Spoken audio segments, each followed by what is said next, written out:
Nous sommes très heureux de vous retrouver à nouveau dans ce nouveau numéro de l'Aparté sur Guillaume TV. Aujourd'hui, nous avons une invitée, je l'appelle une invitée très classe, très élégante et très belle. Vous allez découvrir qui c'est avec la biographie que la réalisation vous propose. Khady Diop est une jeune artiste pétrie de talent. Elle chante, danse, fait du théâtre et s'éclate comme une superstar sur scène.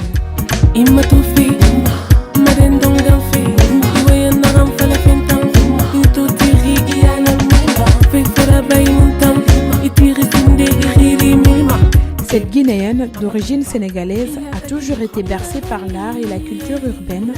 Rien d'étonnant, Khady Diop a fait ses premiers pas dans la danse hip-hop à Conakry avec les Décapsuleurs vers 2003, puis a réussi à soigner son style et son chant au fil des jours. Après de nombreuses apparitions comme danseuse, choriste, chanteuse en solo ou encore metteur en scène, aujourd'hui elle représente la jeune artiste la plus vue du showbiz guinéen. Elle propulse depuis un bon moment de temps des singles R&B irrésistibles, question de fidéliser ses nombreux fans, mais aussi poser son empreinte vocale dans le milieu.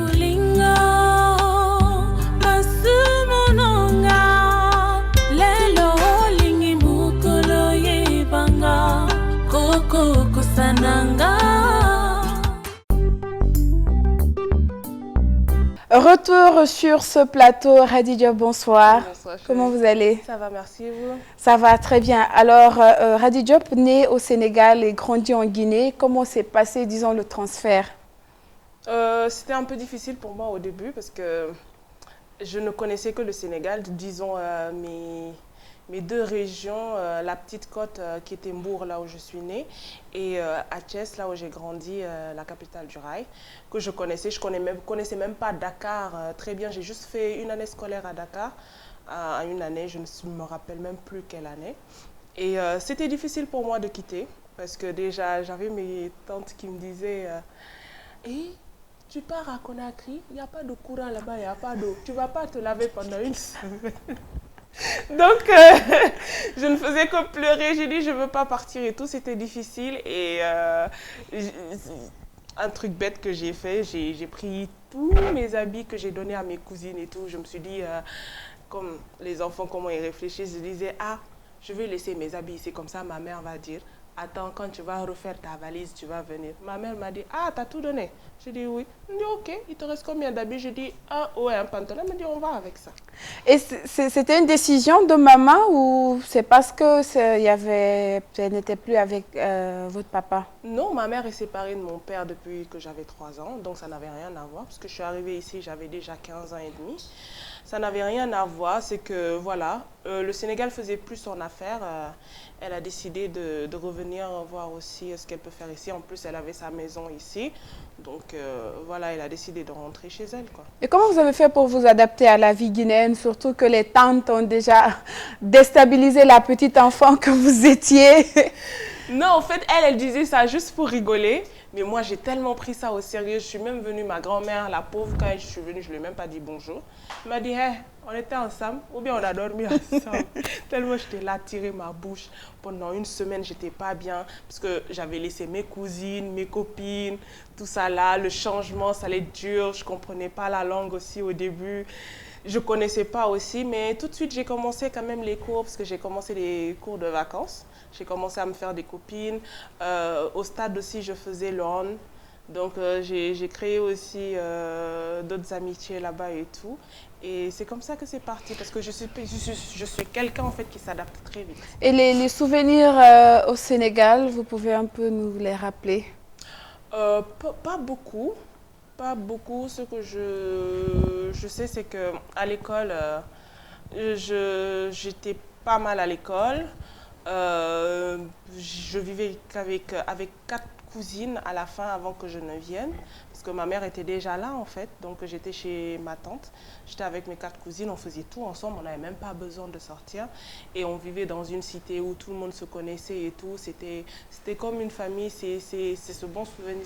C'est ces souvenirs en fait que je... Mais est-ce que vous étiez une élève turbulente, timide ou celle qui venait déranger tout le monde à l'école. Ici, oui. Mais pourquoi ça a changé? En fait, j'étais une petite fille très douce avant. Mais il y a une année où j'ai changé d'école. Je suis partie dans une école à Hambourg où quand tu viens d'arriver à l'école, les enfants te titillent un peu.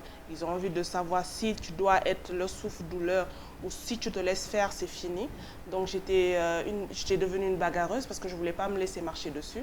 Je me battais avec les filles et avec les garçons. Ma mère, tous les jours, elle se retrouvait à l'école. À la fin, elle était fatiguée. C'est mon frère qui venait maintenant. Et c'est comme ça que j'ai commencé à me forger une autre image. Et ça m'a beaucoup servi aussi. Parce que quand je suis venue ici aussi, au début, c'était pareil. Je venais d'arriver, on dit, bon, c'est une Sénégalaise qui vient d'arriver. On va un peu la titiller pour voir comment ça se passe. Et je ne me laissais pas faire. Je donnais même les rendez-vous à 14 h. Je dis, toi et moi, on se retrouve dehors, même si je sais que je ne peux pas te frapper. Mais au moins, tu intimidais la personne. Oui, même un prof là, tu me parles d'une manière là, on arrête le cours. Tu fais la guerre, tu fais ton pas. Monsieur, tu me parles pas comme ça. Hein. Tu laisses pas pour toi demain en fait. Il fallait même pas. Parce que si tu fais ça là, c'est foutu, c'est mort. Alors Hadi Diop, pour une enfant qui n'a pas de musicien dans sa famille, comment vous vous êtes retrouvée dans la musique? Moi, je sais pas. Non, tu sais? Moi, je sais pas parce que ce que je sais, c'est que ma mère me disait que quand j'étais petite, j'adorais Youssou N'Dour. Donc, quand Youssou N'Dour passait à la télé, personne ne pouvait regarder la télé maintenant parce que je suis devant, je danse jusqu'à... Une fois, elle m'a envoyée aussi à un concert, j'avais 3 ans. Et il paraît qu'il y avait 2 concerts, quoi. Moi, j'ai tout dansé à côté, donc tout le monde était concentré sur moi et tout. Elle a dit, celle-là, là, si je ne fais pas attention avec celle-là, elle va me mettre dans des problèmes. Donc, c'est comme ça que c'est venu l'amour de la danse et de la musique. Je ne sais pas d'où ça vient, franchement, mais ça a toujours été en moi. Et tu l'as jamais vous n'avez jamais appris à chanter? Non. C'est venu comme ça? Ni à danser, ni à... Et est-ce que ça a été un problème entre votre famille et vous, votre maman? Surtout ma mère. Et qu'est-ce qui s'est passé? Alors, ma mère, elle ne voulait pas, surtout qu'elle voulait que je continue à l'université et tout, mais voilà, parce que j'ai fait un peu de journalisme aussi à l'université, et elle voulait que je continue. J'ai dit non. Toi et moi, on avait dit quand je finis le bac. Maintenant que j'ai fini le bac, elle me dit non, continue. Elle voulait juste me truc pour lui faire plaisir. Voilà. Pour lui faire plaisir, j'ai continué, mais j'ai vu qu'en fait, à un moment donné, il fallait choisir, parce que la musique, elle est très jalouse. On peut pas mélanger 2 choses en même temps. Donc c'est comme ça que j'ai décidé de lâcher. À l'université? Oui, et ça a été très dur parce que parfois je revenais du studio à 7 h du matin. Elle n'aimait pas ça, j'étais quand même assez jeune, vers 21 ans, 22. Elle n'aimait pas trop ça. Parfois même je retrouvais mes affaires dehors. Elle me dit là où tu étais, va dormir là-bas. Elle partait se plaindre chez mes grands-parents pour me dire d'arrêter la musique. Et aujourd'hui, c'est ma plus grande fan. Et vous parlez souvent de votre mère. Qu'en est-il de votre père? Alors, mon père, je ne le connais pas trop parce qu'il s'est séparé de ma mère, j'avais 3 ans. Donc après, il a fondé sa famille aussi à côté. Mais voilà, on n'a pas de contact. C'est vrai, souvent on se parle et tout, mais c'est pas trop ça. Moi, je connais plus ma mère qui a été une mère et mon père aussi en même temps. Et à part vous, votre maman a d'autres enfants? Oui, j'ai mon grand frère aussi, de même mère, il y a 9 ans entre lui et moi. Donc voilà, j'ai mon grand frère et moi, on est 2. Sinon, du côté de mon père, je suis la première et j'ai des petits frères. Alors, on a parlé tellement de maman, de papa, de carrière, parce que aujourd'hui, moi, j'aimerais savoir, vous avez fait de la musique, vous avez aimé de la musique. Est-ce que la musique a impacté votre vie? Beaucoup, beaucoup, parce que j'ai vécu... tout ce que j'ai vécu de merveilleux ou de mauvais, je l'ai vécu un peu dans la musique. Parce que comme ça s'est passé à l'école aussi, quand je venais de rentrer dans la musique, non, déjà dans la danse, il fallait que je m'impose parce que j'étais la seule fille entre les garçons pendant les débuts, en fait, j'étais la seule fille entre les garçons. Il fallait que je montre que non, on ne peut pas me marcher dessus. C'était une bataille. Après, dans la musique aussi, il fallait aussi, parce qu'on a trouvé des grands frères et tout, et il y a d'autres. Quand tu viens d'arriver, ils ne te prennent pas trop au sérieux. Ils ont envie de te piétiner. Même s'ils savent que tu as un talent, ils ont envie de te montrer que en fait tu ne vaux rien juste pour se sentir supérieur alors que toi-même tu as plus de talent qu'eux. Donc ça aussi c'est une autre bataille aussi qu'il fallait mener. Donc c'était bataille. Et est-ce que vous vous rappelez de la première fois que vous avez pris le micro et que vous avez chanté? C'était tellement drôle. On a quitté une tournée avec Fodé Barreau, avec les Fishkilla. Et quand on est revenu, on a eu un décès, Mike One, paix à son âme, qui organisait souvent les battles, les concours de danse et tout pour nous. Et quand il est décédé, en fait, on a décidé de faire Rupat, Fishkilla, Lil Sako et moi, de faire un son pour lui. Donc c'était le premier single dans une des chambres des Doc du Fostry en ville à l'époque. Et j'essayais de me convaincre en fait qu'il fallait attraper mon ventre pour que ma voix sorte. Mais c'était trop drôle. Et il fallait voir Fishkilla aussi qui vient derrière moi, qui m'attaque. Non, vas-y. Aramini, je suis là. Depuis qu'il est... Oh. Donc c'était une expérience, c'était fun. Quand j'y pense aujourd'hui, je me dis, mais j'étais tarée quoi. Comment on peut croire qu'il fallait attraper le ventre pour le faire? Mais au moins, c'est une histoire et c'est là que nous tous même, on a commencé la musique en même temps. Alors, Khady Diop, on a vu il y a quelques années, vous êtes artiste et c'est très rare de voir une femme artiste avoir son foyer, se retrouver dans le foyer. Aujourd'hui, qu'en est-il de votre mariage? Je ne suis plus mariée depuis 1 an et demi. Pourquoi? Je suis séparée depuis 1 an et demi, mais voilà. Divorcée, séparée? Séparée depuis 1 an et demi, mais là, on est sur le divorce. Là. Pourquoi vous êtes séparée? Pourquoi vous n'avez pas tenu? Qu'est-ce qui s'est passé? Vous savez, hein, on ne se marie pas pour divorcer.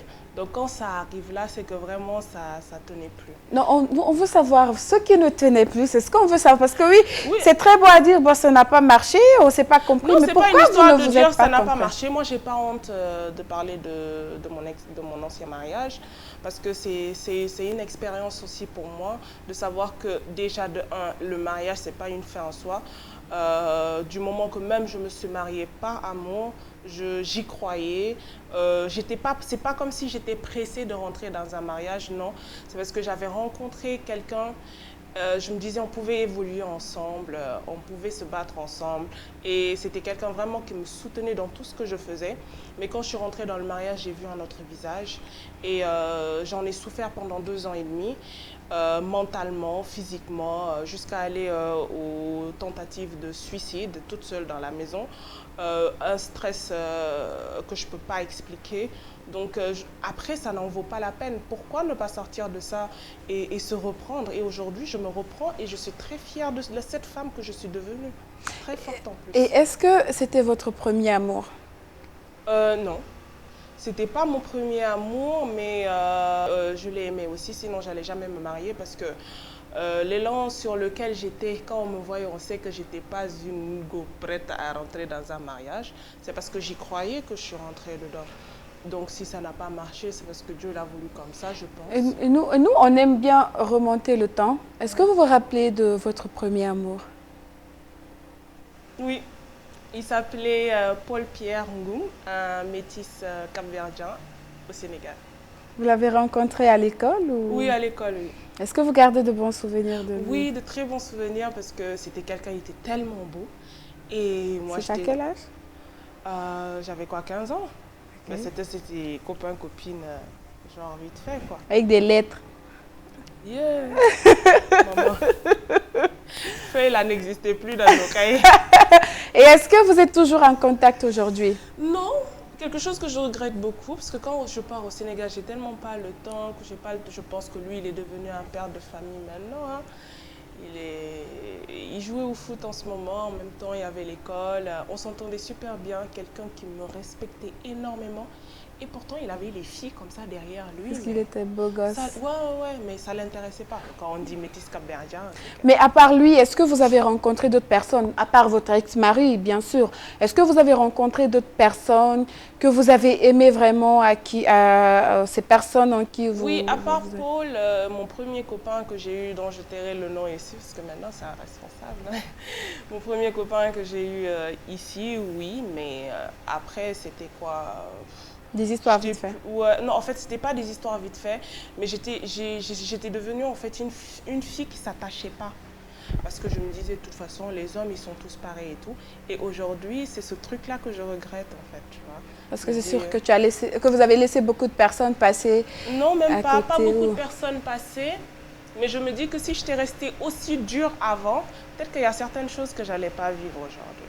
Mais bon, tout est une histoire d'expérience et c'est important aussi de passer par là. Et est-ce que, moi j'aimerais savoir, ta vie de star, comment tu as pu gérer ta vie de star avec tes vies de couple à l'époque? Dieu a fait quand même que je suis pas une fille intéressée, donc ça ne m'intéresse pas. Les hommes qui suivent juste parce que tu passes à la télé. Au contraire, quand un homme vient me montrer trop qui il est, moi ça ne m'intéresse pas, c'est tout de suite, je te dis... va de l'autre côté. J'aime bien la simplicité en fait. Je suis très simple de nature. Peut-être que je peux ne pas montrer ça, mais à la base, je suis une fille très simple. J'adore la simplicité. J'adore quand je suis sur scène ou sur un plateau d'émission, peut-être là, il y a la star qui sort. Mais à part ça, franchement... je préfère vivre ma vie tranquille. C'est pour ça que j'aime pas souvent me maquiller, parce que c'est quand je suis maquillée que les gens me reconnaissent dans la rue. Je pars à Madina, quand j'étais mariée, toutes les femmes de la ville là-bas, je leur fais un coucou en plus. Toutes les femmes de la ville au marché là-bas me connaissaient. C'est moi qui faisais mon marché, c'est moi qui faisais ma cuisine, mon ménage, tout. Hein. Donc voilà, j'ai voulu quand même me simplifier cette vie-là et ne pas trop prendre cette histoire de star sur la tête. Être chanteur aujourd'hui, c'est un don de Dieu, je crois. Surtout que je ne l'ai pas cherché, je ne l'ai pas travaillé. Donc je me dis, c'est un travail comme tout le monde. Quand tu es sur scène, tu es en train de travailler. Quand tu es en dehors de la scène, tu vis comme tout le monde. Et on revient au niveau de votre ménage, comme vous l'avez souligné tout à l'heure dans votre intervention. Alors, est-ce que votre mari, votre ex-mari acceptait que vous mélangez votre vie musicale et votre vie de ménage? Il ne m'a jamais interdit de faire mon travail, mais les conditions de la maison ne me permettaient pas de continuer mon travail comme je le voulais, parce que après quand tu quittes le studio à 23h, c'est des problèmes. Tu travailles aussi dans la maison jusqu'à 18h. Quand est-ce que tu vas avoir le temps de travailler, quoi? Est-ce que ce ménage vous a un peu stoppé dans votre carrière? C'est-à-dire à un certain niveau, est-ce que vous vous êtes dit, bon, c'est bon, j'arrête la musique, je me concentre sur mon foyer? Oui, beaucoup. J'ai voulu vraiment me concentrer dessus. Bon, comme lui aussi, il a fait ses efforts comme il pouvait. Hein. Mais voilà, on ne s'est pas entendu. Il y avait un problème d'entente. Surtout que moi, il y a des choses que je ne pouvais plus supporter. C'était quoi ces choses? Oh, les choses de ménage, laisse tomber. Non, non, mais en Afrique, en fait, ce qui est difficile, c'est qu'on a tendance à penser que dès qu'il y a un problème dans un couple, c'est la femme. Déjà, de un, on met toujours sur la femme. De deux, quand tu es connu, on dit « Ah, à mon prairie, à moi, rameta ». Et pourtant, ils ne savent pas tout ce que tu as fait comme effort ou tout ce que tu as vécu. Moi, j'ai entendu beaucoup de choses. Et au début, ça ne me faisait pas rire.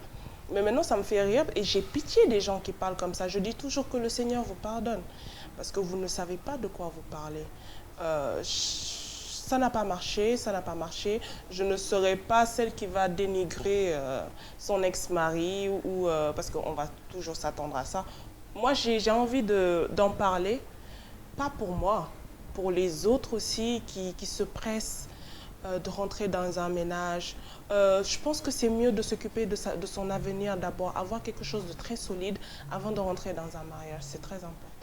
On aimerait continuer avec les questions, mais là, il est temps pour nous d'aborder la petite rubrique « J'avoue tout ». Alors, on va avec la rubrique et puis on se retrouve juste après. Retour sur ce plateau avec Radi Diop, chanteuse, musicienne. Alors, à vous, Radi Diop, vous allez piocher 5 questions. Non, les questions sont très gentilles. Bismillah.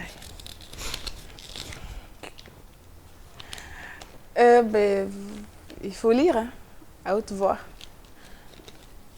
Mais qu'est-ce qui s'est passé? Non, Radi Diop, non, mais là, tu triches. Non, là, vous trichez. Non, il faut lire. Sinon, on ne prend pas une autre question. Cigarette, non. Alors, on y va. Deuxième question. Il y en a combien déjà, vos questions là? C'est 5. Vous prenez 5 questions et c'est bon. Quelle est votre couleur préférée, ça se voit? Le noir. Le noir. C'est gentil comme question, j'aime pas. Tu n'as pas mélangé. Troisième question ou première question? Si un génie vous offre de réaliser 3 vœux, quels seraient-ils?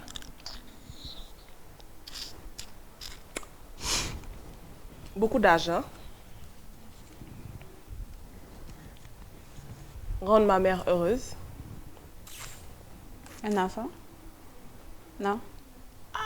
Ma chérie. Troisième.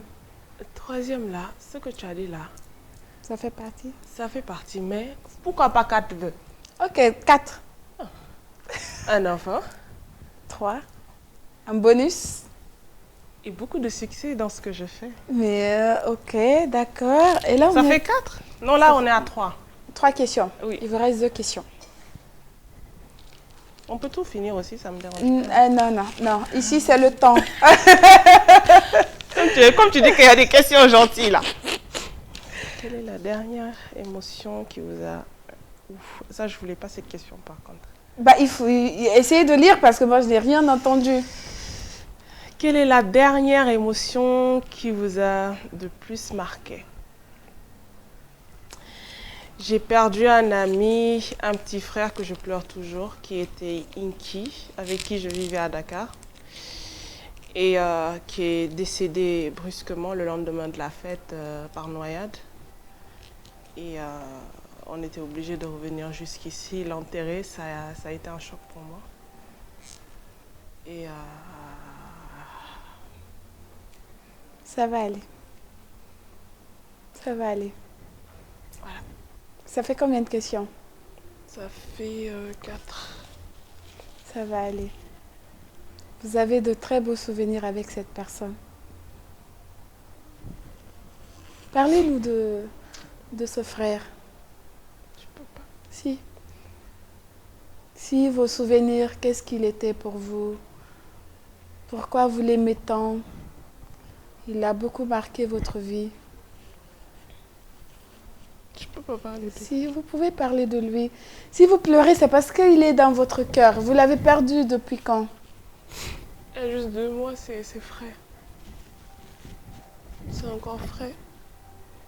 Quels sont les souvenirs que vous gardez de lui? Efforcez-vous, on veut savoir c'est qui cette personne, nous aussi. C'était une bonne personne, respectueux, qui n'était pas concentré sur le matériel, qui mettait tout le monde bien, qui n'aimait pas vexer, qui un rassembleur en fait. Et il a fait que du bien autour de lui. Il était musicien aussi? Non. Donc lui, il avait ses diplômes. Il venait juste d'arriver des États-Unis. On s'est retrouvés et le confinement nous a bloqués à Dakar. Et lui devait finir ses études aux États-Unis. Il était juste venu en vacances et il n'est plus reparti. C'est quoi son vrai nom? Il s'appelle Inky Traoré. Inky Traoré. Je suis désolée. On va avec la dernière question. Peut-être c'est la question qui va nous faire rire. Allez, Radi Diop, on vous connaît tellement souriante. Parce que ça va parler des fantasmes.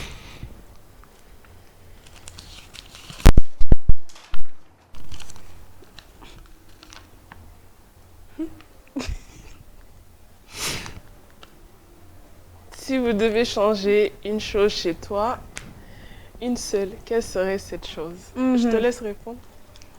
Sa façon de rire.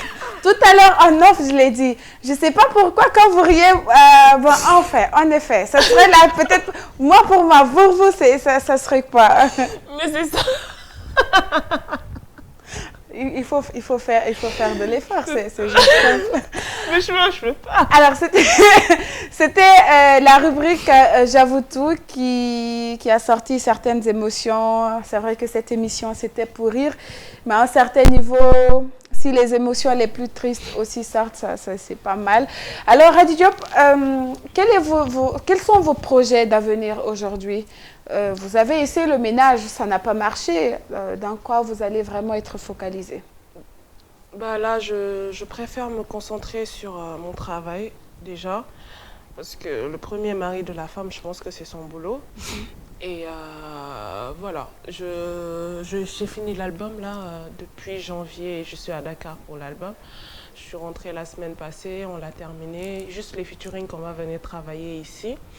Et voilà, quand tonton ou tata Corona va décider de partir, on va essayer de faire découvrir. Et moi j'aimerais vous poser une petite question. Quel est votre plus grand regret dans votre vie? Au mariage. Pourquoi? Parce que j'en ai souffert énormément. J'ai pas honte d'en parler aujourd'hui, mais voilà, faut pas avoir honte de parler de ses erreurs et de sa souffrance. Ça permet aussi une thérapie aussi. C'est un grand regret et voilà. Et vous n'êtes plus en contact avec votre ex-mari? Là, non. Mais au début, vous avez oui. essayé d'arranger? Oui, on a essayé d'arranger. Ça n'a pas marché. Je pensais que ça allait revenir et tout, mais après, le fait d'être partie, ça m'a permis au fait de voir que je ne suis pas une moins que rien. Et il fallait que je me relève de ça en fait. La vie ne se limitait pas qu'à ça. C'est vrai qu'aujourd'hui, tu vas te séparer, les gens vont comme parler. Surtout, nous, on est habitués à ce que les gens parlent et tout. Mais côté ménage, tu ne pouvais pas t'attendre à ça. On se marie pas déjà pour divorcer. Et aussi, qu'on mette la femme ici et que tu l'acceptes, c'est pas moi en fait. Je me suis dit, ma chérie, réveille-toi, ça, c'est pas toi. C'est pas toi. Tu mérites mieux, tu mérites plus. Et je suis une lionne et je me suis relevée comme une lionne que je suis. Et un autre côté, est-ce que vous avez des rêves les plus fous que vous voulez réaliser? Oui. Déjà, être une très très très grande star, ramener beaucoup de trophées en Guinée. Parce qu'aujourd'hui, il y a plein de questions qui se posent. Hady représente la Guinée ou bien le Sénégal. Je représente la Guinée. Tout ce que j'ai appris aujourd'hui, c'est en Guinée que je l'ai appris. Si j'étais au Sénégal aujourd'hui, je n'allais jamais chanter. Même au Sénégal, on m'appelle la Guinéenne. Donc, j'ai envie d'amener la musique guinéenne très loin. Et Inch'Allah, par la grâce de Dieu, on y arrivera. Alors, on est presque à la fin de cette émission. Hady Diop, on vous connaît très cordon bleu. Vous savez faire plutôt spécialité. Pas plus que vous. Ok. Cuisine, c'est sénégalaise ou guinéenne? Vous réalisez beaucoup plus? Laquelle des cuisines vous savez faire? Les deux. C'est quel plat vous pouvez faire? C'est-à-dire, même quand on vous bande les yeux, vous pouvez réaliser ce plat. Quelque chose de très rapide à ça. Et le tchèp? Le tchèp aussi, ça fait partie des plats en fait que j'adore faire, que je fais aussi bien. Alors, Hady Diop, dans votre quotidien, est-ce que vous avez des anecdotes? Il y en a beaucoup. Allez-y. Oula, ça, je ne me rappelle même plus. Hein. Il y en a tellement. Là, tout de suite, là, je vois rien. Mais il y en a trop. Et dites-moi, ce côté artiste et vos relations avec vos amis, est-ce que ça impacte votre relation? Et vos amis, vos meilleurs amis? Ou après la musique, vous vous retrouvez pour discuter? Vous avez... Moi déjà, j'ai 2 meilleures amies. Il y a Aleida Sissé qui est ma meilleure amie et il y a Jean-Marie Kumbasa qui est au Canada aussi, qui est mon meilleur ami. Mais à part ça, j'ai de très bons amis et j'ai gardé en fait mes amis que j'avais depuis le collège. Mes amis depuis le collège, c'est mes vrais amis en ce moment. J'ai 2 grandes sœurs aussi qui m'écoutent beaucoup, Alima Diop et Makale Kamara aussi, qui sont mes grandes sœurs. C'est même pas mes copines, c'est mes grandes sœurs. Donc, les gens qui sont bien sont toujours bien. C'est vrai que parfois, on hésite de faire entrer des gens dans notre vie. Mais il y en a des biens, il y a de bonnes personnes en fait qui sont autour de moi. Donc tu es du type fermé? Oui, très fermée, oui. J'ai préféré garder mes amis que j'avais à l'école que de me trouver de nouvelles amies. Ouais. Alors, merci beaucoup Khady Diop d'être passée sur ce plateau, en espérant vous revoir très bientôt. Oui, avec plaisir. Alors, c'est la fin de cette émission. Merci à l'équipe technique qui nous a accompagnés depuis le début. Merci à vous également pour toute l'attention que vous nous portez. Et on vous donne rendez-vous très prochainement avec un nouveau numéro, un autre invité. Au revoir.